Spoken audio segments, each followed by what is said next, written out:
Good afternoon, good morning, good evening. आप सभी को मेरा नमस्कार। आज हम करते हैं पेयर ऑफ लीनियर इक्वेशन पर कुछ कंसेप्चुअल और डीपली विचार। कंसेप्चुअल बात करेंगे बिल्कुल चैप्टर के बारे में। Before starting the chapter, what is the meaning of this chapter. Meaning के साथ साथ बेसिक के साथ साथ एनसीईआरटी एग्जाम्पल और कुछ एक्स्ट्रा टिप्स। यस, स्टार्ट करते हैं। पेयर ऑफ लीनियर इक्वेशन, इसमें कितने वर्ड्स पढ़े हैं? एक पढ़ा पेयर, एक पढ़ा लीनियर, एक पढ़ा है इक्वेशन। टू का मतलब तो पता ही है आपको, टू का मतलब तो दो होते हैं ना, ये तो पता ही है आपको। एक पढ़ा भाई साहब वेरिएबल। कितने सारे वर्ड्स पढ़े हैं। पहले इन सब वर्ड्स को देखते हैं क्या है, फिर मीनिंग देखते हैं कि चैप्टर का मीनिंग क्या है। तो सबसे पहले स्टार्ट करते हैं। देखो, टू का मतलब तो सिंपल है, दो। पेयर का मतलब एक जोड़ा हो गया, है ना। मतलब जैसे सॉक्स का जोड़ा हो गया एक, और आपके पास एक दो मोबाइल है सेम, है ना। एक जोड़ा मतलब दो चीजें, ठीक है। अब करते हैं बात हम इक्वेशन की। इक्वेशन से पहले एक्सप्रेशन। What is expression? अगर मैं लू 2x प्लस वाई, मैंने दो टर्म्स को ले लिया। दो टर्म्स को अगर मैं प्लस माइनस साइन से सेपरेट करता हूं तो उसको बोलते हैं एक्सप्रेशन। तो ये मेरा क्या है? एक्सप्रेशन है। अब अगर मैं इक्वल टू जीरो लिख दूं, जैसे ही एक्सप्रेशन को मैं इक्वल टू जीरो लिखूंगा, इट विल बिकम इक्वेशन। ये क्या बन जाएगी? इक्वेशन बन जाएगी। तो अभी तक आपको इक्वेशन पता लग गया। अब हम चलते हैं कि लीनियर इक्वेशन क्या होती है। लीनियर इक्वेशन क्या होता है? Linear means linear equation having degree 1। Equation having degree 1 मतलब ऐसी इक्वेशन जिसकी डिग्री 1 हो, उसको बोलते हैं लीनियर इक्वेशन। एग्जाम्पल लेते हैं। जैसे अगर मैं बात करूं, इसी इक्वेशंस की बात करता हूं मैं। इसमें देखो, ये x पड़ा है, इसकी डिग्री 1 है। ये y पड़ा वेरिएबल, इसकी डिग्री 1 है। मतलब जो वेरिएबल्स है उनकी पावर क्या होनी चाहिए? मैक्सिमम 1। तो हम लीनियर बोल सकते हैं। अब तो ये वाली जो इक्वेशन है ये क्या है? लीनियर है। अब लीनियर इक्वेशन तो पता लग गया, पेयर भी पता लग गया। इन टू वेरिएबल मतलब ऐसी इक्वेशन जिसमें दो वेरिएबल हो और दोनों की डिग्री 1 हो, that is called linear equation in two variable. Example की बात करें, 5x plus 2y plus 3 is equal to 0। ठीक है। अब ये देखो, ये इक्वेशन है। अब इसमें देखो, इसको ध्यान से देखो। इसमें वेरिएबल कितने हैं? दो है। बात किसकी की है? वेरिएबल की, टू वेरिएबल की। टू है, एक x पड़ा, एक y पड़ा। दोनों की डिग्री देखो, इसकी डिग्री भी 1 है, इसकी डिग्री भी 1 है। तो डिग्री भी दोनों की क्या है? 1 है। तो मतलब ये लीनियर है। अब लीनियर हो गया, इक्वेशन हो गया टू वेरिएबल, और इक्वल टू 0 का साइन है ना। तो क्या कर सकते हैं? इक्वेशन भी बोल सकते हैं।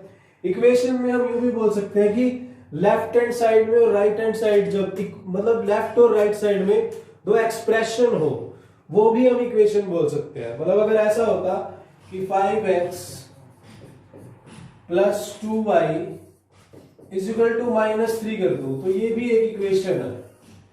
ठीक है ना। इसमें ये लेफ्ट हैंड, ये राइट हैंड साइड है और ये लेफ्ट हैंड साइड है। ठीक है। जरूरी नहीं है कि इक्वल टू 0 ही लगाना है। मतलब जैसे ही इक्वल का साइन लग जाएगा तब इक्वेशन बन जाएगी। यहां पर +3 इधर था, उधर लेके चले गए तो -3 हो गया। मतलब इक्वेशन में हमारे दो एक्सप्रेशन होते हैं, एक लेफ्ट साइड में और राइट साइड में। इक्वल टू 0 भी हो सकता है। तो ये हो गया हमारा linear equation in two variable का मीनिंग। अब आगे चलते हैं इसकी जनरल फॉर्म। जनरल फॉर्म क्या है इसकी?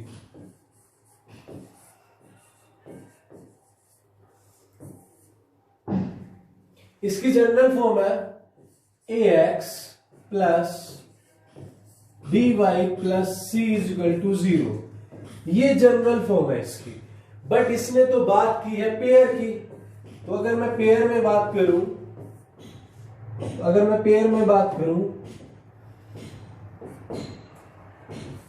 a1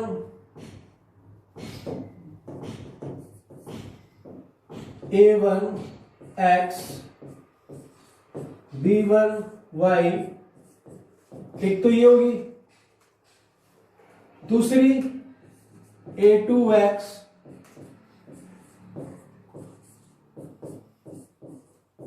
एक ये होगी।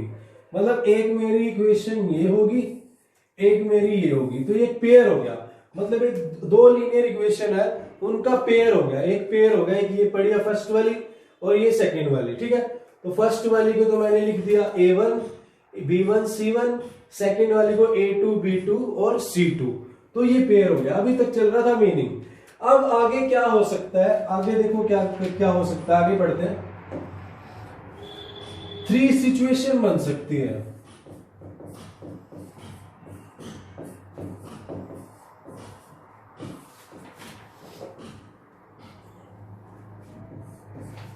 देखो 3 सिचुएशन बन सकती है। जो लीनियर इक्वेशन का ग्राफ होता है, अगर मैं ग्राफ की बात करूं तो लीनियर इक्वेशन का ग्राफ होता है हमेशा स्ट्रेट लाइन।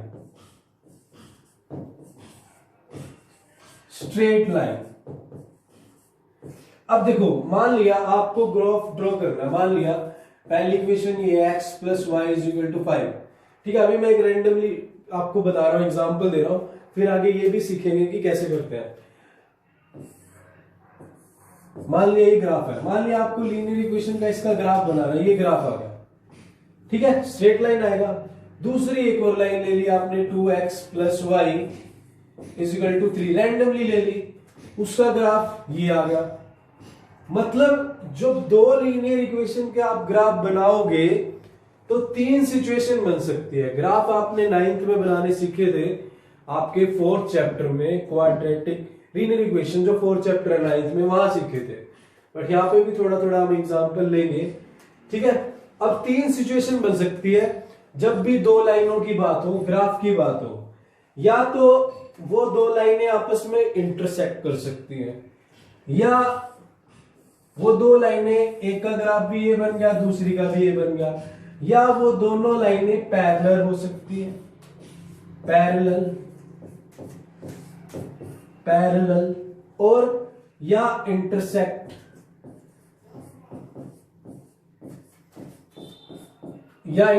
कर सकती है। तीसरा केस, या वो दोनों लाइनें, मान लिया एक का ग्राफ ये है, दूसरी लाइन, दूसरी भी इसके ऊपर ही। मतलब तीसरा केस क्या हो सकता है, वो कोइंसिडेंट। मतलब 3 केस हो सकते हैं, या तो वो तीनों लाइन इंटरसेक्ट करेंगी, या वो पैरेलल होंगी, या वो कोइंसिडेंट होंगी। तीनों लाइनें, 3 केस अराइज हो सकते हैं जब भी दो लीनियर इक्वेशन के ग्राफ बनेंगे, तो 3 केस अराइज हो सकते हैं। अब तीनों को डिस्कस करते हैं। Is it clear? तो आगे डिस्कस करते हैं इनको। देखो, सबसे पहले मैं बात करूंगा हमारी इंटरसेक्शन लाइन की। इंटरसेक्शन,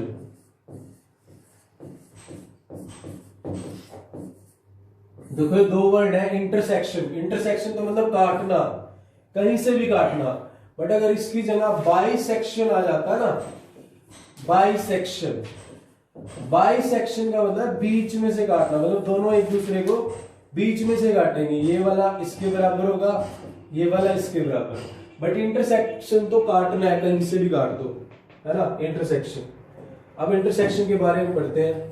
इंटरसेक्शन के बारे में बिल्कुल डिटेल में पढ़ते हैं। इंटरसेक्शन है क्या? ये जब भी दो लाइन इंटरसेक्ट करती है तो क्या क्या सिचुएशन होती है, क्या हो सकता है? बिजली कड़क सकती है, तूफान आ सकता है, क्या हो सकता है? जब भी दो लाइन इंटरसेक्ट करती है, ज्यादा कुछ नहीं हो सकता, दोनों लाइन एक कॉमन पॉइंट पे मिलेंगी और ये कॉमन पॉइंट ये क्या होगा, इनका सॉल्यूशन होगा। This is called unique solution of these two line. आप देखो जो ये वाला सॉल्यूशन है ये इस वाली लाइन पे भी लाई कर रहा है और इस वाली लाइन पे भी लाई कर रहा है, तो मतलब क्या हुआ, ये इन दोनों का कॉमन सॉल्यूशन है, यूनिक सॉल्यूशन। मतलब इंटरसेक्शन लाइन का एक सॉल्यूशन होता है। अब जब भी दो लाइनों का अगर सॉल्यूशन होता है तो उन लाइंस को बोलते हैं कंसिस्टेंट लाइन। कंसिस्टेंट लाइंस, उनको क्या बोलते हैं, कंसिस्टेंट लाइंस। क्लियर। अब देखो मतलब यहां पे सॉल्यूशन अगर कंसिस्ट करे उसको बोलेंगे कंसिस्टेंट लाइंस, मतलब सॉल्यूशन है। ठीक है, तो अब एक बात तो होगी, इंटरसेक्शन लाइन का एक यूनिक सॉल्यूशन होता है और इसको हम बोलते हैं कंसिस्टेंट भी बोल सकते हैं, है ना। तो हम क्या बोल सकते हैं भाई, इंटरसेक्शन लाइन क्या होती है, कंसिस्टेंट होती है और इनका एक यूनिक सॉल्यूशन होता है। ये कोड वर्ड मैं आगे बताऊंगा आपको, ठीक है। और उसके बाद आगे क्या कर सकते हैं, ये तो मैं बता रहा हूं आपको थोड़ा सा इंटरसेक्शन लाइन होती क्या है। आगे फिर हम चेक करेंगे कि इनको चेक कैसे करेंगे। आपको दो इक्वेशन दी हुई है, आप चेक कैसे करोगे कि ये इंटरसेक्टिंग है, पैरेलल है या कोइंसिडेंट है, तो वो केसेस भी अराइज करेंगे। ठीक है, पहले आगे बढ़ते हैं नेक्स्ट। ठीक है, तो ये इंटरसेक्टिंग के बारे में हो गया। आगे चलता हूं, आगे बढ़ता हूं पैरेलल। ये कई बार ना मैजिक हो जाता है।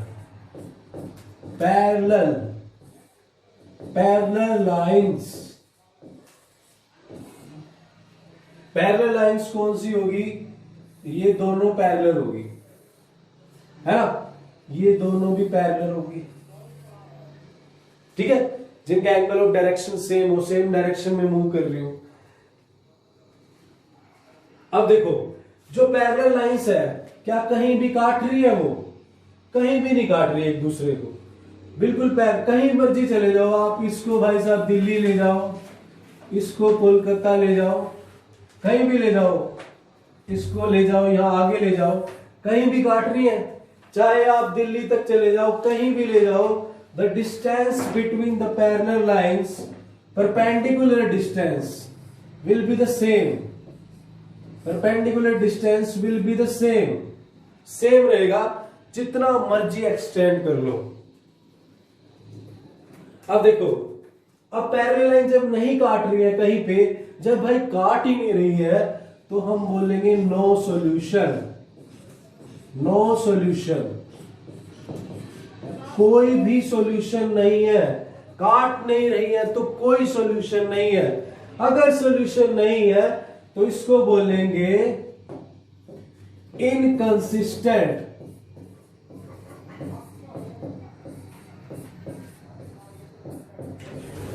इसको बोलेंगे inconsistent line. Is it clear? तो अगर सॉल्यूशन नहीं है तो इनकंसिस्टेंट। अब हम इनकंसिस्टेंट पे थे कि नो सॉल्यूशन और इनकंसिस्टेंट। ठीक है, तो यानी मैं पैरेलल लाइन के बारे में बोल सकता हूं कि पैरेलल लाइन की नो सॉल्यूशन है, और अगर सॉल्यूशन नहीं है तो इनकंसिस्टेंट बोलेंगे। यहां पे मैंने लिख दिया PIN, PIN, parallel, inconsistent, no solution. अब आगे चलते हैं नेक्स्ट स्लाइड पर।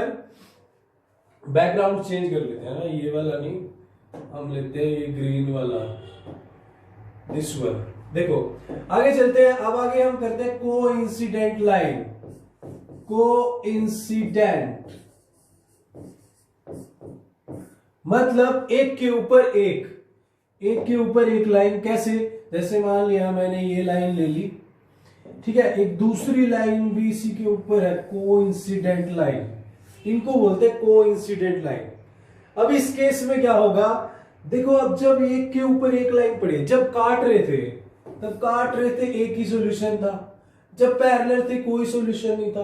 अब भाई एक के ऊपर एक पड़ी है, इसके सारे पॉइंट इस पे लाई कर रहे हैं, इसके सारे पॉइंट इस पे लाई कर रहे हैं, है ना, ये सारे लाई कर रहे हैं एक दूसरे के ऊपर।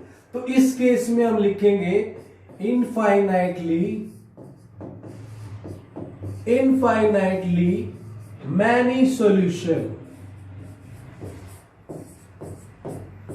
Infinitely many solution.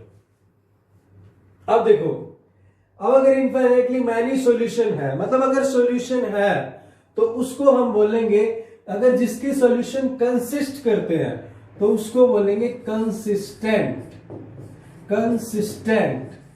बट एक बात हो रहा है कि अब इसके सॉल्यूशन एग्जिस्ट करते हैं तो ये कंसिस्टेंट है, बट एक के ऊपर एक सॉल्यूशन लाई कर रहा है, बहुत सारे सॉल्यूशन है, एक दूसरे के ऊपर डिपेंड है, तो इसको हम बोलेंगे डिपेंडेंट कंसिस्टेंट।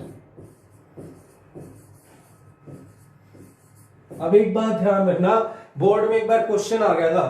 क्वेश्चन क्या आया था कि कंसिस्टेंट की बात करें तो कंसिस्टेंट तो दोनों है, इंटरसेक्टिंग भी कंसिस्टेंट है और कोइंसिडेंट लाइन भी कंसिस्टेंट है, बट डिपेंडेंट कंसिस्टेंट सिर्फ ये वाली है।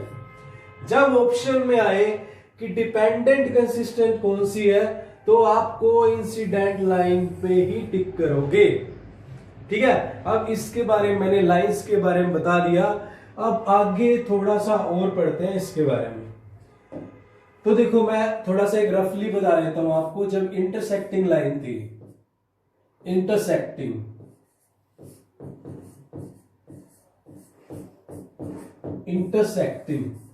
इंटरसेक्टिंग के केस में क्या था, यूनिक सॉल्यूशन,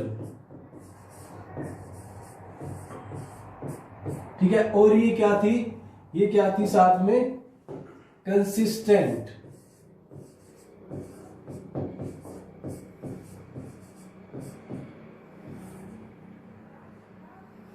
ये क्या थी, कंसिस्टेंट। Is it clear. और यानी मैं इसको लिख सकता हूं इंटरसेक्टिंग लाइन, कंसिस्टेंट और यूनिक सॉल्यूशन, ICU। आगे चलते हैं, पैरेलल लाइन। पैरेलल लाइन का क्या था, no solution.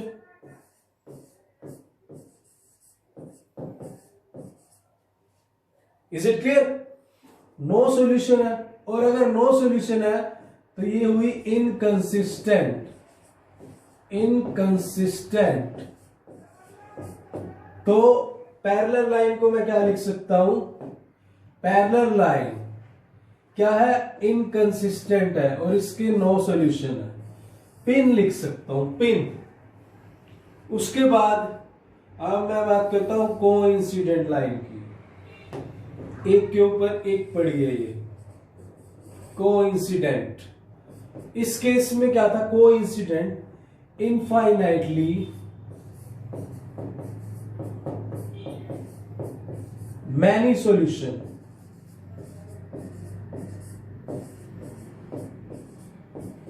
Infinitely many solution. और इसको हम लिखेंगे, इसको हम लिखेंगे डिपेंडेंट, डिपेंडेंट कंसिस्टेंट।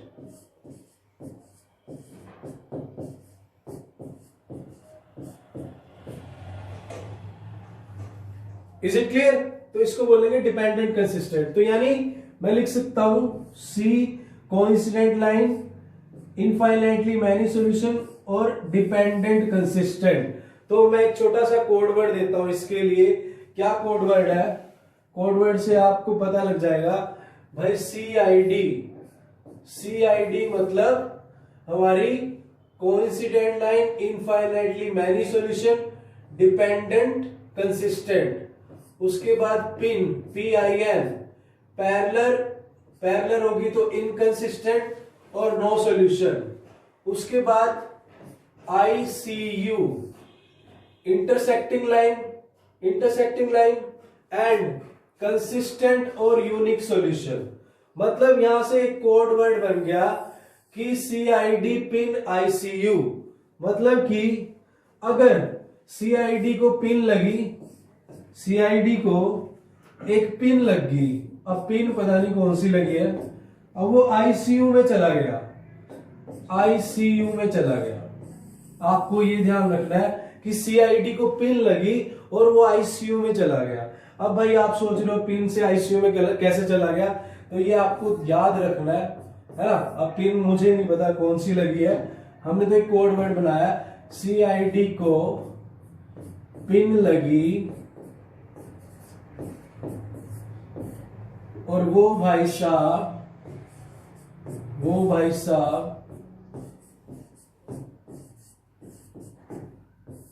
आईसीयू में चले गए, आईसीयू में चले गए,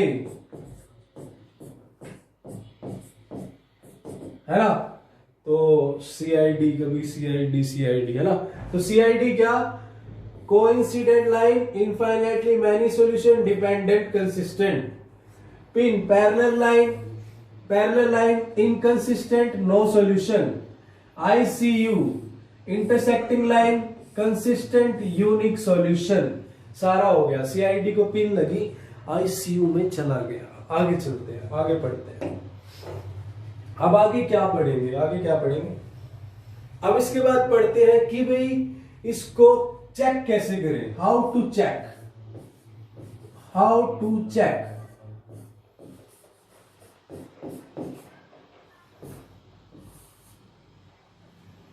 अब चेक कैसे करें भाई, ये इंटरसेक्टिंग है, पैरेलल है या कोइंसिडेंट है, कौन सी लाइन है, कैसे चेक करें। तो इसके लिए हमारे मैथमेटिशियन ने दो मेथड बनाए हैं, दो मेथड। एक तो बनाया ग्राफिकली मेथड, एक बनाया ग्राफिकली, और एक बनाया भाई साहब ने हमारा कोफिशिएंट मेथड,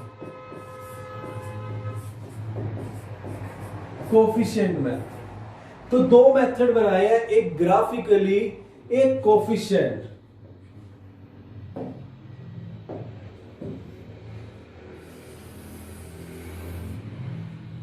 अब कोफिशिएंट को डिस्कस करते हैं। देखो, जब इंटरसेक्शन की बात होगी, इंटरसेक्शन के केस में अगर मान लो दो लाइन दी हुई है, मान लिया एक लाइन है a1x plus b1y plus c1 is equal to 0, दूसरी है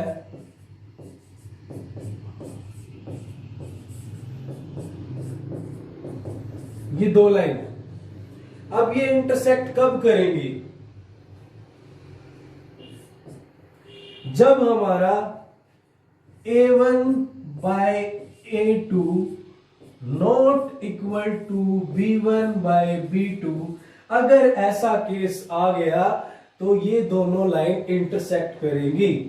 a1 ये वाला a1 by a2 b1 by b2, intersect मतलब काटना, और इक्वल के बीच में भी नॉट इक्वल मतलब काटना।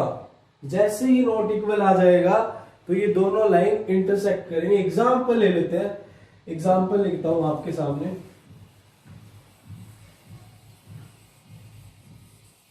देखो एग्जाम्पल लेते हैं, मैंने एक लाइन ले ली 5x प्लस 3y प्लस 6, दूसरी ले ली मैंने 2x plus 4y minus 8 is equal to 0। अब इसको चेक करते हैं।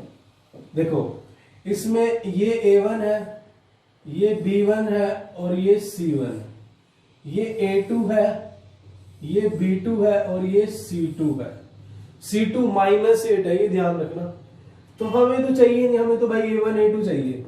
तो इसमें देखो a1 कितना है 5, a2 कितना है 2, ये आपके सामने लिखा हो मैंने a1 a2 क्या होता है, ठीक है।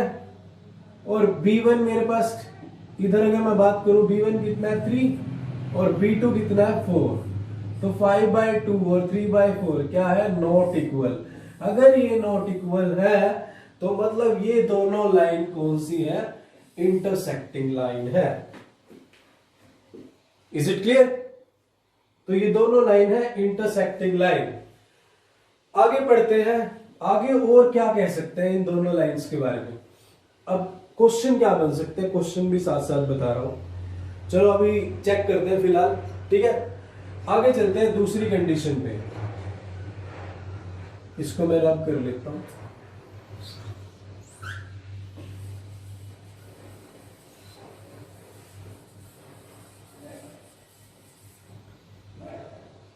देखो अब दूसरी कंडीशन ये है कि अगर दो लाइन पैरेलल हो तो क्या कंडीशन होगी।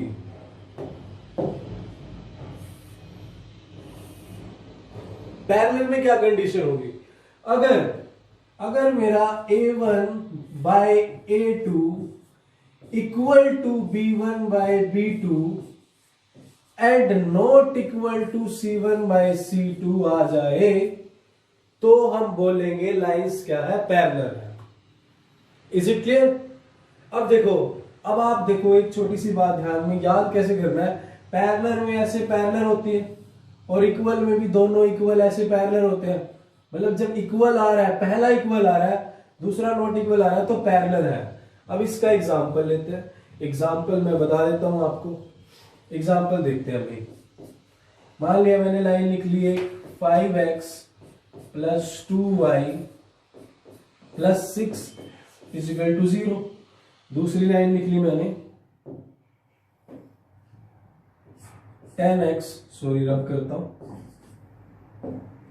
10x plus 4y minus 8 is equal to 0। तो क्या ये दोनों लाइन क्या है, ये पैरेलल है। चेक करें। देखो इसमें ये हो गया मेरा A1, तो A1 कितना है 5, A1 बाय A2 कितना है 10,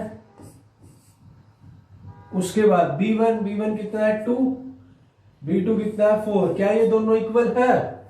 5 बाय 10 करूं तो 1 बाय 2 आएगा, 1 बाय 2 आ रहा है, और 2 बाय 4 करूं तो भी 1 बाय 2 आ रहा है, मतलब इक्वल है। अब तीसरे पे चलते हैं।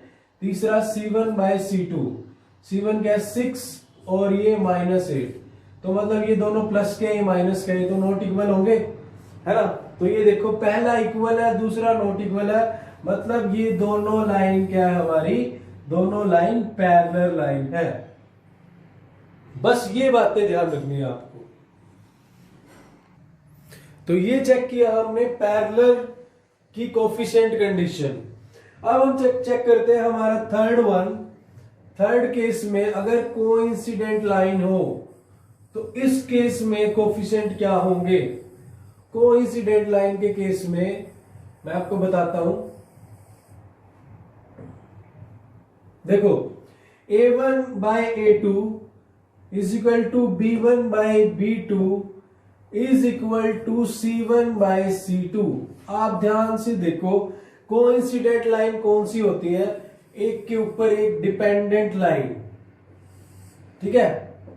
तो मतलब क्या होंगे इसमें, क्या होंगे तीनों इक्वल, तीनों केसेस क्या होंगे इक्वल, क्योंकि मैनी सॉल्यूशन है, एक के ऊपर एक डिपेंड है। सभी सॉल्यूशन आप याद कर लो, ये जो सॉल्यूशन इसका है, इसका भी है, इसका है, इसका भी है, मतलब आप याद करो कि तीनों केसेस क्या आएंगे, इक्वल आएंगे। तो जब इक्वल आए तो भाई मैनी सॉल्यूशन है, मतलब सारे इक्वल है। तो इस केस में कोफिशिएंट कंडीशन क्या होगी, तीनों इक्वल। अब इसका एग्जांपल लेते हैं। एग्जांपल कोई भी दो इक्वेशन लेता हूं, एक मैंने ली एंड दूसरा ले लेते हैं बढ़िया वाला, है ना। 3x plus 2y plus 4 is equal to 0। दूसरी ले ली 6x plus 4y plus 8 is equal to 0। ये दो इक्वेशन ले ली। आपको चेक करना है कि ये अब कोइंसिडेंट है या नहीं है। देखो इसमें देखो, अगर मैं बात करूं ये A1 है मेरा, तो A1 देखो मेरा क्या है 3, A1 बाय A2 क्या है मेरा ये 6। उसके बाद B1 बाय B1 क्या है मेरा 2 और B2 क्या है मेरा 4। उसके बाद C1 बाय C1 क्या है मेरा 4 और C2 क्या है 8। तो क्या ये इक्वल है? देख लेते हैं इक्वल है या नहीं, देख लेते हैं। 3/6 1/2 आ रहा है, 2/4 1/2 आ रहा है, 4/8 1/2 आ रहा है, मतलब ये तीनों आपस में इक्वल है। So therefore these two pair of these two lines, ये लाइन कौन सी होगी? Coincident line.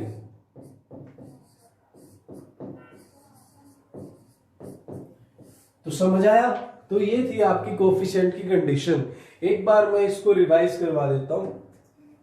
देखो पहला केस, जब थी इंटरसेक्ट, जब हुई इंटरसेक्ट तो उस केस में था A1/A2 not equal to B1/B2, मतलब नॉट इक्वल लग गया, इंटरसेक्ट में भी काटते हैं।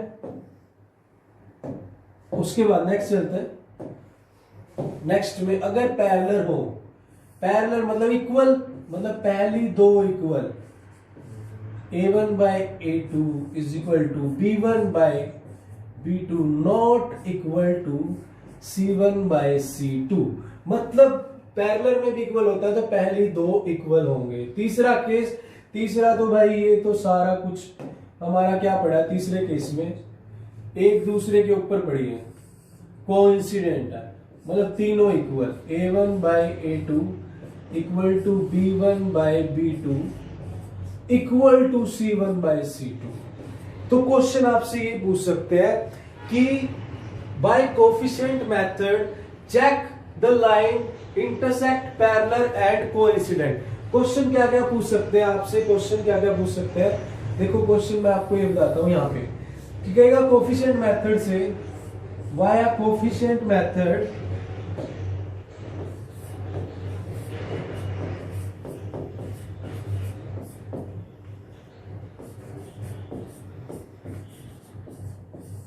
आपको चेक करना है कि लाइन इंटरसेक्टिंग है, पैरेलल है या कोइंसिडेंट है, या लाइन कंसिस्टेंट है, इनकंसिस्टेंट है या डिपेंडेंट कंसिस्टेंट, या एक तो पूछ लिया आपको लाइंस के केसेस में, और एक पूछ लिया आपको कंसिस्टेंट वगैरह के केस में,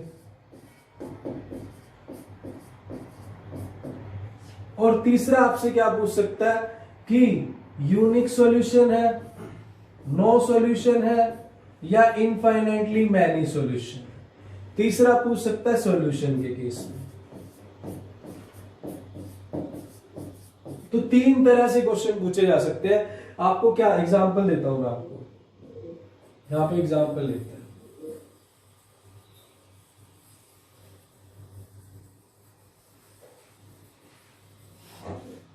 मान लिया मैंने रैंडमली इक्वेशन लिखी कोई 3x + 2y + 6 = 0, 4x + 5y - 8 = 0।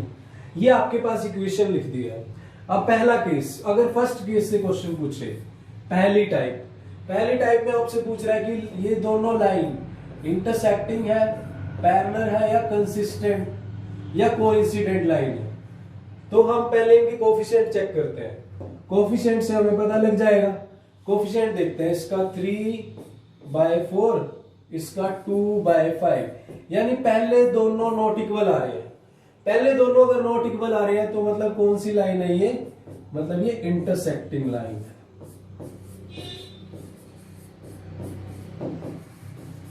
भाई ये इंटरसेक्टिंग लाइन है, ठीक है। अब एक तो हो गया ये इस केस वाला। देखो लाइन के बेसिस पे हमने डिस्कस कर लिए। अब आगे पूछ सकता है आपसे क्वेश्चन किसके? कंसिस्टेंसी के बेस पे और सॉल्यूशन के बेस पे। बात ये एक ही है, बात जो ये है, एक ही लाइन की तीनों टाइप है। देखो जैसे मैंने आपको बताया था कि अगर लाइन इंटरसेक्ट कर रही है तो उसका यूनिक सॉल्यूशन होगा और वो कंसिस्टेंट होगी। अब आपसे तीनों में से किसी भी टाइप से पूछ सकता है, भाई इंटरसेक्ट कर रही है, यूनिक सॉल्यूशन है, कंसिस्टेंसी है, तो एक ही लाइन के तीन टाइप से क्वेश्चन पूछे जा सकते हैं। तो आगे डिस्कस करते हैं नेक्स्ट वाला। अगर सॉल्यूशन के बेस पे क्वेश्चन पूछा जाए तो सॉल्यूशन के बेस पे देखो, मान लीजिए ये दो लाइन है, आपको बताना है कि इसका यूनिक सॉल्यूशन है। ठीक है, स्केच ले लेते हैं, मैजिक हो जाता है बीच में कई बार। यूनिक सॉल्यूशन है, नो सॉल्यूशन है और इनफाइनाइटली। अब सिंपल सी बात है, आपको पता है भाई लाइन जब इंटरसेक्ट करती है तो क्या सॉल्यूशन होते हैं। अगर आपको लाइन के बारे में तीनों चीजें पता है तो वो जैसे मर्जी पूछे, आपसे पूछ ले what is your father name तो भी ठीक है, अगर आपसे पूछ ले what is your mother husband name तो भी ठीक है, बस थोड़ा सा घुमा के पूछ रहा है। तो इसको कैसे करेंगे, हमें कोफिशिएंट चेक करते हैं। कोफिशिएंट इसका 6, ये हो गया 3 और यहां पर 2 है, इसका साथ में क्या है 1 है। उसके बाद यहां पर -4 है और -6 है। चेक करें 3 2 जा 6, तो स्केच दूसरा ले लेते हैं, है ना। तो ये हो गया 2/1, ये भी 2/1 है, ये माइनस से माइनस कट गया, ये 2 2 जा 4, 2 3 जा 6।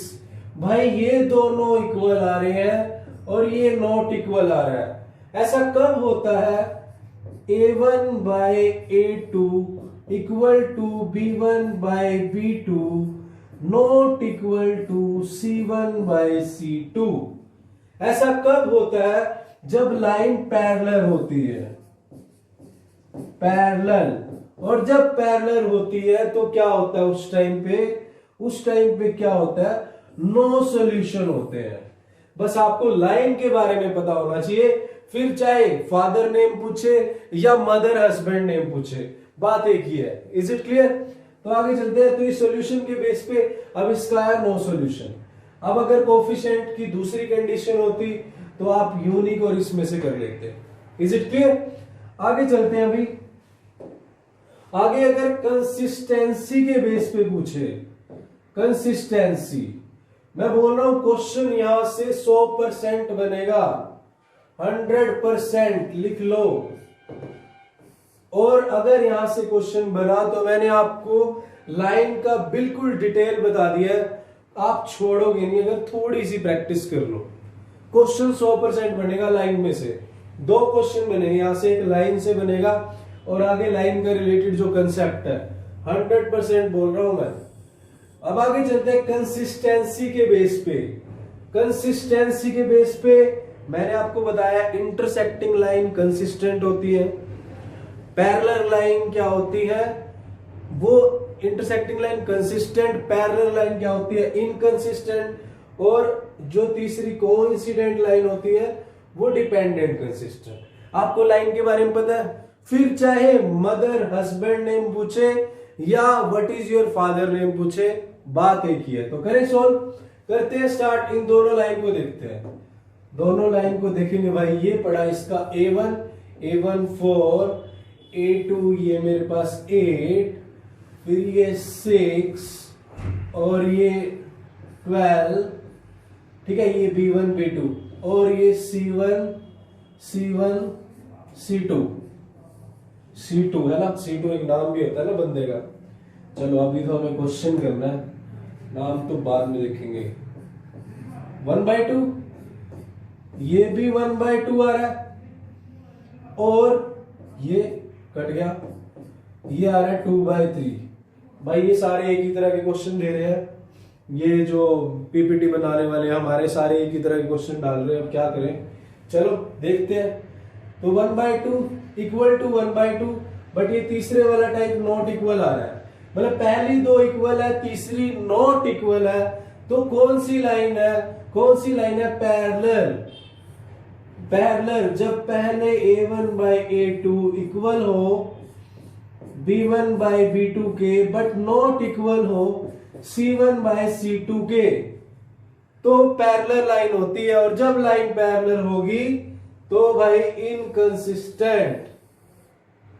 कौन सा केस जाएगा, इनकंसिस्टेंट। ठीक है, तो ये हो गया इसके बारे में। आगे चलते हैं, आगे क्या है। अभी आगे हमारा एलिमिनेशन मेथड, इसको भी सीखना जरूरी है। ठीक है, एलिमिनेशन मेथड में क्या है, एलिमिनेट करना। भाई आप क्यों मिल रहे हो, है ना। ये कई बार बेवजह मैजिक हो जाता है। एलिमिनेट करना, ये एलिमिनेट मतलब एक टर्म को खत्म करना। दो टर्म होंगी, एक एक्स की फॉर्म में, एक वाई की फॉर्म में, एक को खत्म कर देना, एलिमिनेट कर देना, वो होता है एलिमिनेशन। सोल्व करते हैं। देखो मेरे पास ये दो इक्वेशन है, एक तो भाई साहब ये x plus y is equal to 5, एक 2x minus 3y is equal to 4। अब इसको एलिमिनेट कैसे करेंगे? अगर देखो ऐसा होता, अगर ऐसा होता कि x plus y is equal to 5 और x minus y is equal to 4, तो ये हम क्या करते, ये y प्लस का ये माइनस का काट देते और x को ऐड करके वैल्यू आ जाती। बट अगर ऐसा हो, सबसे पहला काम इसमें क्या है मैं आपको बता देता हूं। देखो हमारा क्वेश्चन क्या है, हमारा क्वेश्चन है x plus y is equal to 5, ठीक है, और 2x minus 3y is equal to 4। तो सबसे पहला काम टर्म्स को इक्वल करना। Is it clear? तो टर्म्स देखो यहां पर x और 2x है, y और 3y इक्वल नहीं है। इक्वल बनाने के लिए क्या कर सकते हैं आप, या तो इस सारी इक्वेशन को 2 से मल्टीप्लाई कर दो, तो ये हो जाएगा 2x 2y और इसको 2 से कर देंगे, तो अब देखो x x वाले इक्वल हो जाएंगे। या आप क्या कर सकते हो, इसको 3 से भी कर सकते हो, तो y y वाले इक्वल हो जाएंगे। आपकी मर्जी, आप कोई मर्जी कर लो। मैंने x वाली कर दी, तो यहां पे क्या हो गया, ये 5 2 जा ये 10 हो गया। पहला काम तो क्या करेंगे, फर्स्ट स्टेप इक्वल करना है टर्म्स को, इक्वल टर्म कैसे करेंगे, मल्टीप्लाई करके नंबर्स को आपस में।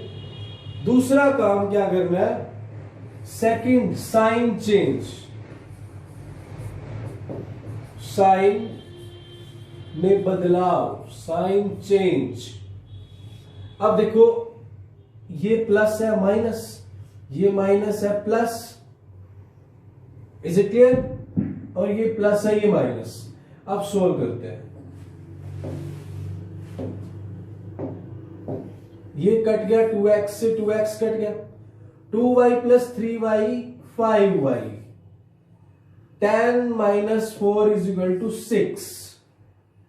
तो y की वैल्यू क्या आ जाएगी, y is equal to 6/5। Fraction में आया तो टेंशन मत लो, ठीक है, सोल्व तो करना है। y आ गया 6/5, y आ गया। अब y को आप पुट कर लो, या तो इन दोनों इक्वेशन में पुट कर लो या इन दोनों में कर लो, कहीं पे भी। Is it clear? तो आप एक जगह पुट करो, x की वैल्यू आ जाएगी। तो अब मैं पुट करता हूं, मैं यहां पे पुट करके देख लेता हूं। मैं फर्स्ट इक्वेशन में पुट करता हूं y की वैल्यू, पुट y इन, ये जो हमारी फर्स्ट इक्वेशन है दिस वन, ठीक है, इन फर्स्ट। तो x plus y 6/5 is equal to 5। तो x इज इक्वल टू, ये प्लस क्या उधर जाके माइनस, 5 माइनस 6/5, तो एलसीएम आएगा 5, 1 5 जा 5, 5 5 जा 25, माइनस 6, तो ये आ जाएगा 19/5। तो मेरा आंसर आया x की वैल्यू आई 19/5 और y आया 6/5। Is it clear? तो ये हुआ एलिमिनेशन मेथड। ये तो बिल्कुल सिंपल टाइप है।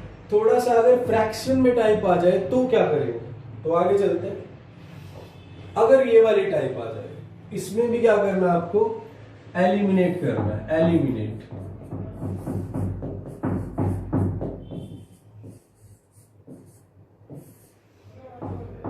क्लियर? थोड़ी सी साउंड आ रही है, स्टूडियो में थोड़ा वर्क चल रहा है, आपके लिए कुछ नया कंस्ट्रक्शन वर्क, थोड़ी साउंड आ रही है। चलो करते हैं सोल्व। पहले फ्रैक्शन को हम सोल्व करेंगे सिंपल में, फिर सिंपल को एलिमिनेट कर देंगे। देखो इसको पहले एलसीएम लो, ऐसा मत कर, 6 आया एलसीएम, तो ये इसको क्या करता है, डिवाइड, 3 आएगा, 3 मल्टीप्लाई एक्स, 3x प्लस, अब ये 3 इसको डिवाइड करेगा 2, 2 multiply 2y 4y is equal to -1। अब ये 6 उधर जाके मल्टीप्लाई हो जाएगा, तो हमारी पहली इक्वेशन बन जाएगी 3x plus 4y is equal to -6।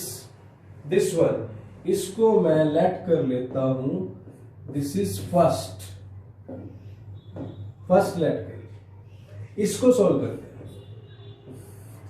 LCM 3 को जब डिवाइड करेगा तो 3 आएगा, 3 मल्टीप्लाई एक्स 3x माइनस 3 को 3 डिवाइड करेगा 1 into y is equal to 3। अब ये 3 उधर चला जाएगा, तो आपकी दूसरी इक्वेशन बन जाएगी 3x minus y is equal to 9। तो पहला काम तो क्या होता है, पहला काम होता है टर्म्स को इक्वल करो, और दूसरा साइन चेंज। बट अब यहां पे टर्म्स ऑलरेडी इक्वल है, देखो ये वाली 3x और ये 3x इक्वल है, तो टर्म्स तो इक्वल करनी नहीं पड़ेगी। अब क्या करना पड़ेगा, सिर्फ साइन चेंज कर देते हैं। साइन चेंज, ये माइनस, ये प्लस और ये माइनस। Is it clear? तो अब ये माइनस हो गया, ये प्लस हो गया, मतलब ये माइनस था उल्टा कर दिया, ये प्लस था ये माइनस कर दिया, ये तो खत्म हो गए। 4y plus y 5y, minus के 6 और माइनस के 9, माइनस के 15, तो y की वैल्यू -15 बाई 5 -3 आ जाएगी। y की वैल्यू क्या आई, -3। अब y -3 आया, तो इन दोनों में से कहीं भी पुट कर लो, x आ जाएगा। ठीक है, अब आपके पास कोई भी, किसी में, जिसमें भी आपको ठीक लगता है, आई थिंक सेकेंड वाले में ठीक लगेगा, ये थोड़ा छोटी सी है ना। पुट, स्केच दूसरा ले लेता हूं, put y in second equation. तो सेकेंड में पुट करते हैं y को, -3 मैंने पुट कर दिया, 3x ये वाली पड़ी है मेरी सेकेंड, ये ठीक है, 3x माइनस y की वैल्यू -3 इज इक्वल टू 9, ये वाली सेकेंड है। तो यहां से 3x minus plus is equal to 9, तो 3x आया, 9 minus 3 is equal to 6। Is it clear? तो 3x इज इक्वल टू 6, तो x आया 6/3 इज इक्वल टू 2, तो x की वैल्यू आई 2। तो कहने का क्या मतलब हुआ, कहने का मतलब कुछ नहीं है, x आपका क्या आया, x आपका आ गया, x भाई साहब आया 2 और y भाई साहब आया -3। मैथ के दोनों धुरंधर है, पूरे अल्फाबेट पढ़े पूरे एबीसी में, बट जब क्वेश्चन सोल्व करने की बात आए तो x और y को ही मानते हैं, मोस्ट वांटेड है, सबसे पहले आते हैं एबीसी, है ना, बट फिर भी नहीं मानते, तो x y को मानते हैं। तो मतलब ऐसा नहीं है कि भी जो पीछे है वो पीछे रहेगा। ये एग्जांपल है, देखो x y, है ना, ये पीछे है बट फिर भी आगे हैं, हर बार इनको मानते हैं सबसे पहले। चलो आगे चलते हैं, अभी आगे क्या है, आगे है हमारा सब्स्टिट्यूशन मेथड। थोड़ा छोटी कर रहे स्क्रीन। मतलब सब्स्टिट्यूशन का मतलब क्या है, एक में से, भाई साहब इधर आ जा प्लीज, मतलब एक में से वैल्यू निकाल के दूसरे में पुट करना, सब्स्टिट्यूट करना। एक में से वैल्यू निकाल ली, दूसरे में पुट कर दी, सब्स्टिट्यूशन। Is it clear? अब देखो ये दो इक्वेशन है, एक ये पड़ी है, एक ये पड़ी है, एक में से निकाल लो, दूसरे में पुट कर दो। मान लो मैं यहां से निकालता हूं, मान लिया मैंने यहां से x की वैल्यू प्लस का y है, उधर जाके -5 माइनस y आ गया, x आ गया is equal to 5 minus y। तो अब मैं क्या करूंगा, put x in second. Is it clear? तो अब देखो 2 है, x की वैल्यू मैंने निकाली है 5 माइनस वाई, तो मैं इसको स्केच दूसरा ले लेता हूं। x मैंने पुट किया 5 माइनस वाई, माइनस के देखो x की जगह मैंने पुट कर दिया 5 माइनस वाई, माइनस के 3y इज इक्वल टू 4। तो मैंने x को पुट कर दिया दूसरे वाले में, तो मल्टीप्लाई करते हैं। 2 5 10 और 2 मल्टीप्लाई बाई माइनस के 2y माइनस के 3y इज इक्वल टू 4। तो यहां से अगर हम सोल्व करें तो माइनस 2y और माइनस 3y की वैल्यू आ जाएगी माइनस के 5y इज इक्वल टू, ये 4 है और ये प्लस का 10 उधर जाके क्या हो जाएगा, माइनस का 10। तो अगर मैं इसको थोड़ा सा यहां पे सोल्व करूं, ठीक है, यहां पे देखते हैं आगे, तो 4 माइनस 10 आ जाएगा माइनस के 6, तो माइनस के 5y is equal to minus के 6, माइनस से माइनस कट गया तो y की वैल्यू आई 6/5। अब आप देखो जब हमने पीछे क्वेश्चन सोल्व किया था, पीछे देखो यहां पर भी y 6/5 आया था, किससे, एलिमिनेशन से, और अगर मैंने सब्स्टिट्यूशन से करा है तो भी y की 6/5 आई। तो मतलब दोनों मेथड ठीक है ना, don't take tension, just give attention. तो y 6/5 है, तो y को पुट कर दो, इसमें पुट कर लो, ये ठीक रहेगा क्योंकि ऑलरेडी y पुट करना x आ जाएगा, तो इसमें पुट करेंगे, और कहीं मर्जी पुट कर लो आप, यहां भी कर सकते हो, यहां भी कर सकते हो, कहीं भी पुट कर लो, बट ये सबसे आसान है, x निकाला हुआ है। तो 5 माइनस वाई की वैल्यू 6/5, तो ये सोल्व हो जाएगा हमारा 5 एलसीएम, और ये हो जाएगा 25 minus 6 that is equal to 19/5। तो x आया 19/5 और y आया हमारा 6/5। Is it clear? तो ये था आपके सामने सब्स्टिट्यूशन मेथड, बड़े सिंपल है, जस्ट प्रैक्टिस करनी है। अब मेरे ख्याल में डायरेक्ट एक्स वाई की वैल्यू निकालना तो आपसे पूछेगा नहीं, बट हाँ आपको सोल्व करना आना चाहिए, तभी तो आप आगे बढ़ोगे क्वेश्चन पे। आगे चलते हैं, आगे क्या है भाई साहब, ये मोस्ट इंपोर्टेंट टाइप है, मोस्ट इंपोर्टेंट, 100% एक क्वेश्चन यहां से भी आएगा, एक क्वेश्चन लाइन पे आएगा, बनेगा ही बनेगा, एक क्वेश्चन इस टाइप पे आएगा कि के और पी और क्यू, ए और बी, इनकी वैल्यू निकालनी है। और ये कंसेप्ट किससे रिलेटेड है, ये लाइन से ही रिलेटेड है। अगर आपको लाइन की नॉलेज है तो तभी ये कंसेप्ट कर पाओगे आप, लाइन से रिलेटेड ही है। देखो बड़े ध्यान से समझते हैं, बड़ा आसान है, और इसको आप शॉर्ट ट्रिक से भी कर सकते हो। अभी तो फिलहाल मैं आपको पूरा ही समझाता हूं, आगे कुछ क्वेश्चंस में ट्रिक से करेंगे कि कैसे कर सकते हैं। देखो, for which value of A be the pair of linear equation have many solution. मतलब भाई ए और बी की क्या वैल्यू पुट करें कि दोनों लाइंस के मैनी सॉल्यूशन हो।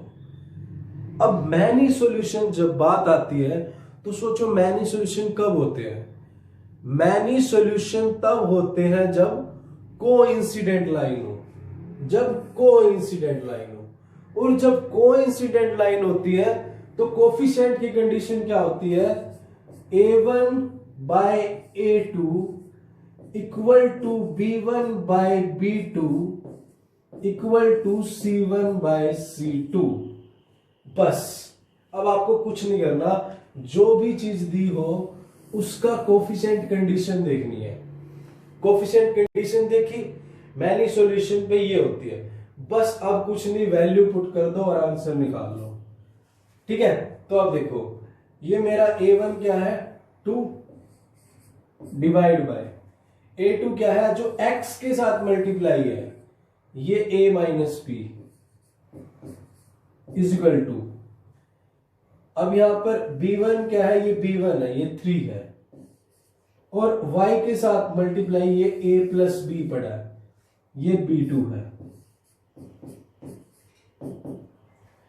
अब यहां पे ये 7 पड़ा है और ये 3a plus B minus 2, 3a plus B minus 2। इसको सॉल्व कर लेते हैं, इसको थोड़ा अच्छे से सॉल्व करते हैं।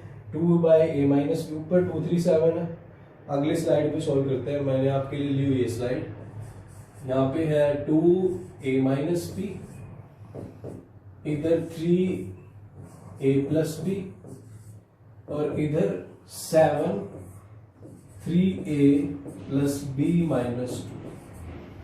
चेक कर लेते हैं कहीं क्वेश्चन गलत ना हो जाए, कहीं गलत ना हो जाए, है ना, कहीं क्वेश्चन गलत ना हो जाए। देख लेते हैं। तो अब देखो, बस ये तीनों इक्वल है और y की वैल्यू निकाल, a b की वैल्यू निकालनी है। या तो इन दोनों को इक्वल रख दो या इन दोनों को रख दो, किसी को भी रख के निकाल लेते हैं वैल्यू। अगर मैं इन दोनों को रखता हूं ये वाली, तो क्रॉस मल्टीप्लाई करते हैं। ये 2 मल्टीप्लाई होगा इधर a प्लस बी से और 3a माइनस बी से। तो 2 multiply a 2a plus 2b is equal to 3a minus 3b।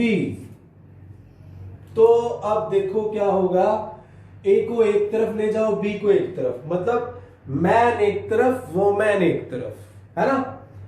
तो ले जाते हैं भाई, कौन सा आसान रहेगा? मेरे हिसाब से ये रहेगा कि 2b यहां पर है, माइनस का 3b जब इधर आएगा तो प्लस का 3b बन जाएगा। अब उधर से आ जाए भाई साहब प्लीज, आइए ना। तो अब देखो, और इधर मेरा 3a है, ये जो प्लस का 2a है उधर जाके माइनस हो जाएगा। तो 2b plus 3b 5b, 3a minus 2a a, तो a is equal to 5b आ गया। अभी बात नहीं बनी, अभी ना तो a आया ना b। हाँ, बट बात बन सकती है, बात बन सकती है यहीं से। या अब देखो, ऑप्शन में आपसे पूछ सकता है, या तो ये रिलेशन पूछ सकता है, और अगर आपसे a b की वैल्यू पूछे तो आप ऑप्शन में देखोगे a और b में ये रिलेशन है, मतलब a क्या है, b का 5 गुना है। मतलब अगर b की वैल्यू 2 है तो a की वैल्यू 10 है। अगर b की वैल्यू 3 है तो a की वैल्यू 15 है। आप देखना ऐसे कौन से दो ऑप्शन है। मैं तभी कह रहा हूं एमसीक्यू में पूरा क्वेश्चन सॉल्व करने की नीड नहीं है। Is it clear? आप देखना ऐसे कौन से दो ऑप्शन है जिनमें ये रिलेशन बनता है, एक दूसरे का 5 गुना है, वो आंसर है। ये तो आप यूज कर लोगे माइंड, बट फिर भी मैं सोल्व करके दिखाता हूं आगे कि कैसे सोल्व करना है। तो यहां से तो हमारी बात नहीं बनी। अब मैं क्या कर सकता हूं, आप देखो, ये दोनों इक्वल है और ये दोनों भी इक्वल है, ये सारे इक्वल है। चाहे तो मैं इसको इसके साथ रख दूं, इसको इसके साथ रख दूं, किसी के साथ भी रख दूं। तो अब मैं ले रहा हूं ये दोनों ले रहा हूं मैं इस तरफ यहां पे। तो ये इसके साथ क्रॉस मल्टीप्लाई, ये इसके साथ 3 मल्टीप्लाई में स्केच दूसरा ले लेते हैं। कौन से वाला लूं? ये ठीक रहेगा, ब्लू वाला नहीं, रेड वाला लेते हैं। तो 3 multiply 3a plus B minus 2 is equal to, ये 7 इसके साथ जाएगा भाई साहब, 7 इंटू a प्लस बी। अब देखो 3 इसके साथ मल्टीप्लाई होगा, 9a plus 3b minus 3 to जा 6, 7a plus 7b। Is it clear? अब सोल्व करते हैं, a को एक तरफ, b को एक तरफ। ये यहां पर देखते हैं, ये 9a है, ये 7 है, इधर आगे क्या हो जाएगा माइनस, इधर प्लस 3b पड़ा है। सॉरी, क्या हो गया भाई,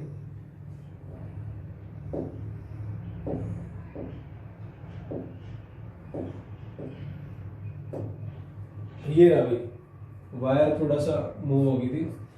अब इसमें देखो ये पड़ा है मेरे पास 3b और उधर प्लस का 7b है, तो ये हो गया -7b। Is it clear? Constant मेरे पास इधर पड़ा है -6, तो उधर बच गया 0, क्योंकि मैं ये दोनों टर्म इधर ले आया तो उधर तो सिर्फ 0 बचा। अब 9a - 7a I think 2a है ना, 3b - 7b माइनस के 4b माइनस के 6 इज इक्वल टू 0। इसको थोड़ा और छोटा करते हैं, 2 कॉमन लेते हैं। 2 कॉमन अगर लें तो यहां बचेगा a, यहां बचेगा माइनस के 2b माइनस के 3 इज इक्वल टू 0। कॉमन लेने का मतलब क्या होता है, इन तीनों में से ऐसा कौन सा नंबर बाहर आ रहा है, और जो बाहर आता है वो अंदर वाले को डिवाइड करता है और जो बचता है वो लिख देते हैं। अब देखो ये 2 उधर चला जाएगा, ये तो 0 बन जाएगा, मतलब ये खत्म हो गया, मतलब ये खत्म हो चुका है, तो ये बच गया सिर्फ ये। अब मैं वैल्यू पुट करूंगा, यहां से मैं लिख सकता हूं a - 2b is equal to 3। अब देखो a की वैल्यू क्या है, 5b है, तो a की वैल्यू अगर मैं यहां पे 5b पुट कर दूं तो -2b इज इक्वल टू 3, तो 5b - 2b 3b is equal to 3, तो b की वैल्यू क्या आ जाएगी, 3/3 इज इक्वल टू 1। तो b मेरा क्या आ गया भाई साहब, b आया 1। अगर b 1 आया तो यहां पे आप पुट कर लो 5 × 1 तो 5, तो a की वैल्यू क्या आ जाएगी 5, तो मतलब a 5 आया, b 1 आया। बट मेरा आपसे यही एडवाइस है कि इन क्वेश्चंस को आपको पूरा सोल्व करने की नीड नहीं है, या तो स्टार्टिंग में ही आंसर मिल जाएगा ऑप्शन में से, या जैसे यहां तक सोल्व करा इसके बाद आंसर मिल सकता है, तो ये थोड़ा सा ध्यान रखना। आगे चलते हैं नेक्स्ट क्वेश्चन पे। जैसे देखते हैं ये क्वेश्चन, कुछ एग्जांपल ही है आपके लिए, ये क्वेश्चंस देखते हैं। देखो जैसे क्वेश्चन ये है कि फॉर विच वैल्यू ऑफ, थोड़ा छोटा कर लो, ज्यादा बड़ा हो गया है ना, for which value of k equation है no solution. No solution, no solution जैसे ही माइंड में आया, नो सॉल्यूशन कब होते हैं, जब पैरेलल लाइन हो, और जब पैरेलल लाइन हो तो a1/a2 b1/b2 not equal to c1/c2 ये होना चाहिए। बस देखते हैं, तो ये कंडीशन देखो, और इसको सोल्व नहीं करना आपको, ऑप्शन में से देखो कहां से लाई करेगी। देखो अगर मैं पहला ऑप्शन उठाता हूं k2, अगर k मेरा 2 होगा तो यहां पे अगर मैं 2 पुट करता हूं, यहां पे अगर मैंने 2 पुट किया तो 2 2 जा 4 -1 3, तो यानी ऊपर 3 पड़ा, नीचे सोल्व करके ये 3 आ गया, इन दोनों का 3/3 आया। और यहां पे मैंने अगर 2 पुट किया तो 2 - 1 ये 1 आ गया, और ऊपर भी 1 पड़ा, तो 3/3 ये भी 1 ये भी 1, पहले दोनों तो इक्वल आ रहे हैं। तीसरा देखते हैं, तीसरा अगर नॉट इक्वल आया तो यही वैल्यू होगी। तीसरे में देखते हैं, ऊपर क्या पड़ा है 1, नीचे k अगर मैंने 2 पुट किया तो 2 2 जा 4 +1 5, भाई यही है, यही है, हाँ यही है वो। ये देखो ये नॉट इक्वल और ये दोनों इक्वल, तो हमारा आंसर क्या है, यही है, पहला ही है। बड़े लकी होते हैं वो लोग जिन्हें ऑप्शन में पहला आंसर मिल जाए, अगला ट्राई नहीं करना, है ना। बहुत लकी होते हैं कि टाइम सेव हो गया कि पहला ही मिल जाता है। तो पहला ही मिल गया तो मतलब मैं नहीं, आप लकी हो ना, पहला मिल गया तो आंसर क्या आएगा ये। अब इसको सोल्व नहीं करना, भी a1/a2 लिखो। अगर आप लंबे ट्रेडिशनल मेथड से करो तो आप कैसे करते, a1 3 और a2 2k - 1 ऐसे करते, फिर b1 1 और b2 k - 1 करते, फिर c1 not equal to 1/2k + 1 करते। अगर ऐसे करते, अगर आप ट्रेडिशनल मेथड से करते हैं, बट हमें ये नहीं करना। Is it clear? तो आगे चलते हैं भाई अगले क्वेश्चन पे। अब नेक्स्ट क्वेश्चन इसी का ही रिलेटेड है। फॉर विच वैल्यू ऑफ के नो सॉल्यूशन, नो सॉल्यूशन की, जब सारे यही डाल रखे हैं यार इन्होंने एडिटिंग वालों ने, चलो कर लेते हैं। नो सॉल्यूशन पे के की क्या वैल्यू होगी? नो सॉल्यूशन कब होते हैं? जब लाइन पैरेलल होती है, और जब पैरेलल होती है तो भाई साहब A1 by A2 equal to B1 by B2 not equal to C1 by C2 होते हैं, अगर लाइन पैरेलल हो। Is it clear? तो नो सॉल्यूशन की देखते हैं। अब A1 बाय A2, अब देखो ये वाली कंडीशन इसमें से किस ऑप्शन पे होगी? देखो पहले x का कोफिशिएंट क्या है? 1, और इधर 5 है, इधर 2 है और k है, इधर -3 है और 7 है। देखो 1/5 है, तो ये 1/5 है, तो ये भी 1/5 आना चाहिए।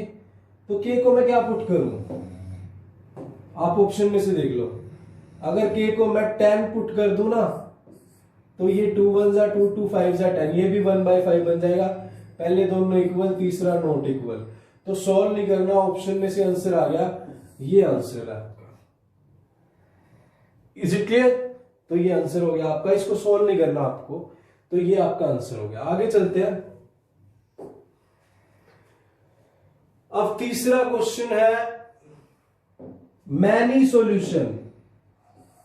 अगर मैनी सॉल्यूशन हो तो ए की क्या वैल्यू होगी? तो जब मैनी की बात आए, मैनी में मतलब कोइंसिडेंट, एक के ऊपर एक, मतलब A1 by A2 equal to B1 by B2 equal to C1 by C2। ये C2 बहुत आता है ना, C2 बंदे का भी नाम होता है, C2 है ना। आपके पड़ोस में भी है क्या C2 कोई? चलो यहाँ पे C2 है, हमें C2 देखना। तो मैनी सॉल्यूशन, मैनी सॉल्यूशन में ये होता है, तो देख लेते हैं। 10/20 है इधर, 5/10 है, तीसरा ये है। देखो ये 0 से 0 कट गया, 1/2, ये 1/2। तो पहले दोनों तो इक्वल आ रहे हैं, पहले दोनों इक्वल आ रहे हैं, ये दोनों इक्वल है। तीसरा इक्वल कब होगा? अगर मैं एक को 5 रखूं तो 5 - 0 है तो 0 हो जाएगा। अगर एक को -10 रखूं -15 हो जाएगा। अगर एक को 10 रखूं तो 10 - 5 5, और ये 5/10, ये भी आ जाएगा 1/2। तो ए आ गया 10, यानी ये वाला। आप बहुत बार पहला आंसर ले रहे थे, इसलिए इसने तीसरी बार रखा अब की बार।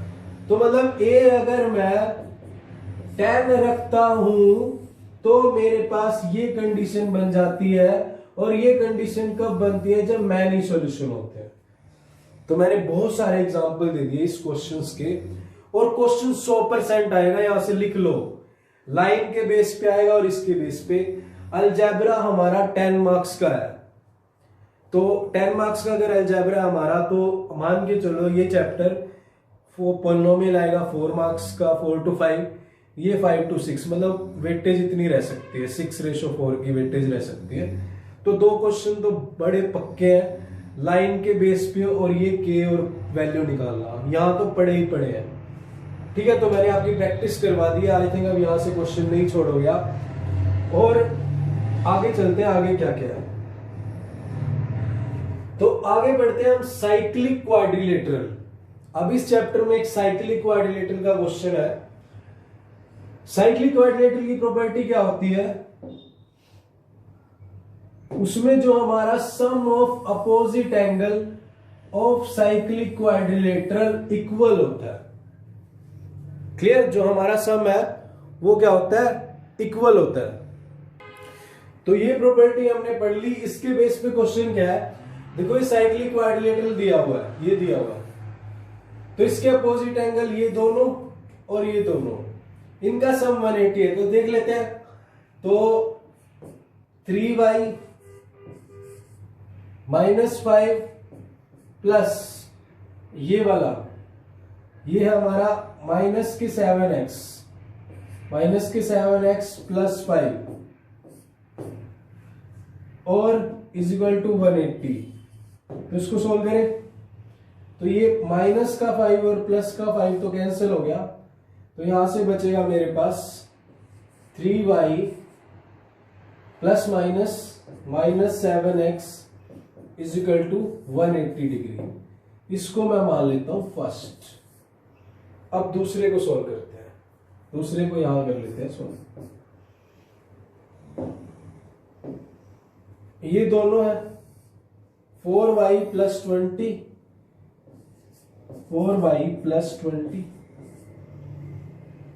Minus 4x is equal to 180। तो ये 20 उधर जाके माइनस हो जाएगा, तो 180 माइनस 20 160। तो 4y minus 4x is equal to 160। तो यहां से 4 कॉमन आ रहा है, 4 अगर कॉमन लेंगे तो y minus x is equal to 160। अगर y माइनस एक्स 160 है तो हम क्या कर सकते हैं,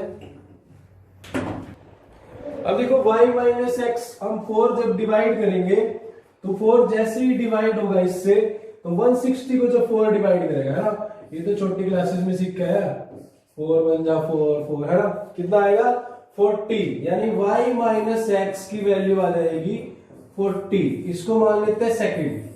अब ये देखो यहाँ पर x और y निकालना है, x y निकालना है, तो मैंने आपको बोला था पहला काम क्या करते हैं, टर्म को इक्वल करते हैं। मैं क्या करूंगा, एलिमिनेट मेथड से करूंगा, टर्म को इक्वल। दूसरा साइन चेंज, अब टर्म्स तो इक्वल है ही नहीं है, ये 3y है, ये y, ये 7x और x, तो इक्वल करते हैं, पहले आगे चलते हैं। देखो ये रहा क्वेश्चन प्रकट हो गया आपके सामने, और इसको एलिमिनेट मेथड से सोल्व करते हैं। यहां पर मेरा 3y है, यहां पर 7x है, या तो इसको 7 बना लो या इसको 3 बना लो। आसानी किसमें होगी, 3 बनाने में, 3 छोटा है ना, तो मैं क्या करता हूं यहाँ पे 3 और यहां पर भी 3, और जब 40 मल्टीप्लाई 3 होगा तो कितना आ जाएगा 120। Is it clear? अब देखो क्या करते हैं, दूसरा काम था हमारा साइन चेंज। साइन चेंज करते हैं, प्लस माइनस कर दो, माइनस प्लस कर दो, ये हो गया माइनस, ये प्लस और ये माइनस। अब सोल्व करते हैं, ये तो कैंसिल 3y और ये तो कैंसिल। -7x में से जब प्लस के 3x जाएंगे तो माइनस के 4x इज इक्वल टू 180 में से 120 माइनस के तो कितना हुआ 60। अब अगर x फाइंड करना हो तो 60 बाय -4, यानी ये आ जाएगा माइनस के 15। तो x आपका आ गया -15। अगर x -15 है तो अब मेरे पास देखो जो सेकंड वाली इक्वेशन थी ना, यहां से देखो सेकंड वाली इक्वेशन क्या थी, y minus x is equal to 40, but बाद में हमने चेंज किया किसको, इस वाली इक्वेशन को, बाद में हमने चेंज किया था इसको टर्म को इक्वल करने के लिए। बट अब मेरे पास ये इक्वेशन थी तो मैं क्या करूंगा, इसमें ही पुट करूंगा। मैं इसमें क्यों टेंशन लूं यार, ये बहुत बड़े है, वहां छोटी सी वैल्यू है, यहां पुट करते हैं। तो y माइनस x की वैल्यू कितनी है -15, माइनस के 15, ये ध्यान रखना, इज इक्वल टू 40। तो माइनस माइनस प्लस, तो y मेरा आ गया 40 माइनस 15 यानी 25। तो भाई साहब मेरा x क्या आ गया है, x मेरा आया -15 और y मेरा आया है y 25। तो ये मेरी दो वैल्यू आ चुकी है x और y की। अगर साइक्लिक क्वाड्रिलेटरल पे क्वेश्चन आया या प्रॉपर्टी आई, नहीं भी आया, हम नॉलेज हो या ना हो, बट क्वेश्चन इससे रिलेटेड अगर आता है तो हम कर सकते हैं अगर साइक्लिक क्वाड्रिलेटरल पे क्वेश्चन आता है। तो अब आप कमेंट बॉक्स में डालोगे x 15 आया माइनस का y 25 आया, तो आप कमेंट बॉक्स में डालोगे कि ये एंगल क्या आएगा, ये वाला एंगल क्या आएगा, दिस वन, y की वैल्यू पुट करोगे तो ये एंगल आ जाएगा, एंड दिस वन। तो कमेंट बॉक्स में मेरे पास आंसर आने चाहिए कि इन एंगल्स की वैल्यू क्या आएगी। और अगर साइक्लिक क्वाड्रिलेटरल पे क्वेश्चन आता है तो ये प्रॉपर्टी है और इस तरह से करना है। उसके बाद हम क्या करेंगे, देखो आगे चलते हैं। उसके बाद ये मोस्ट इंपॉर्टेंट 5 टॉपिक्स हैं। देखो जो अब तक हमने किया कंसेप्ट, उससे रिलेटेड 3 या 4 मार्क्स का कंसेप्ट तो आपका कवर अप हो चुका है। अगर एवरेज ले तो ये चैप्टर हमारा 5 या 6 मार्क्स का है, क्योंकि अलजेब्रा टोटल 10 का है। तो पॉलिनोमियल कितने का हुआ, लगभग 4 या 5, और हमारा जो ये लीनियर इक्वेशन चैप्टर है ये लगभग 5 या 6, इतनी वेटेज रहेगी हमारी, 6:4 या समथिंग 5:5। अब स्टेटमेंट, ये मोस्ट इंपॉर्टेंट स्टेटमेंट बचती है, बाकी सारी स्टेटमेंट्स तो हो चुकी हैं बट ये बचती है मोस्ट इंपॉर्टेंट। तो इन स्टेटमेंट में बेस्ड क्वेश्चन करेंगे। बोट और स्ट्रीम वाला बच्चे डर जाते हैं इसको देख के, एजिज वाला क्वेश्चन, 2 डिजिट वाले क्वेश्चन कि sum of 2 digit, train related question, work and time related question. देखो इसके लिए मैं स्पेशल इसकी पार्ट 2 वीडियो बनाऊंगा। अगर इसी में बनाते हैं तो वीडियो ज्यादा लंबी हो जाएगी, बट हाँ इस वीडियो के नीचे मैं कमेंट चाहता हूं कम से कम 10 कमेंट्स, तभी मैं इस रिलेटेड इस सारे स्टेटमेंट पे इजी वे में सेकंड पार्ट बनाऊंगा। Is it clear? सो इस वीडियो में इतना ही। So thank you very much students. हमारा टेलीग्राम पे भी चैनल है केमिस्ट्री गुरुजी फाउंडेशन के नाम से, वहां पे भी आप फॉलो कर सकते हैं। तो नेक्स्ट वीडियो में मिलते हैं। जय हिंद।